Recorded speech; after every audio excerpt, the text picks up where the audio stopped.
so that you can see exactly what you are inflicting upon the UN Charter with this destructive vote.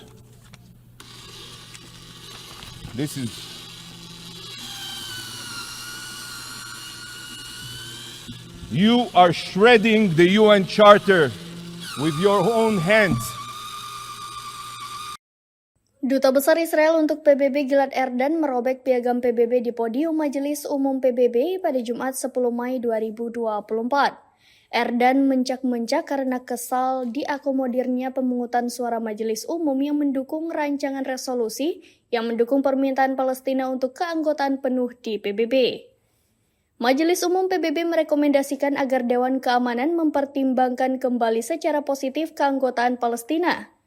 Erdan merobek piagam PBB di depan Majelis Umum PBB sebelum pemungutan suara mengenai rancangan resolusi yang disponsori bersama oleh Turki dan hampir 80 negara anggota.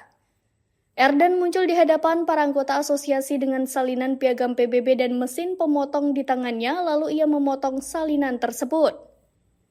Majelis Umum Perserikatan Bangsa-Bangsa menyetujui rancangan resolusi yang mendukung permintaan Palestina untuk menjadi anggota penuh di Perserikatan Bangsa-Bangsa, merekomendasikan agar Dewan Keamanan PBB mempertimbangkan kembali permintaan tersebut. Majelis Umum PBB juga menyetujui rancangan resolusi untuk mengidentifikasi cara-cara menerapkan hak-hak tambahan dan keistimewaan terkait partisipasi Palestina di PBB.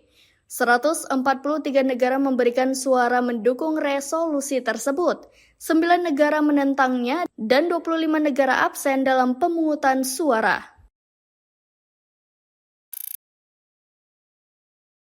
Download Tribun X sekarang, menghadirkan lokal menjadi Indonesia.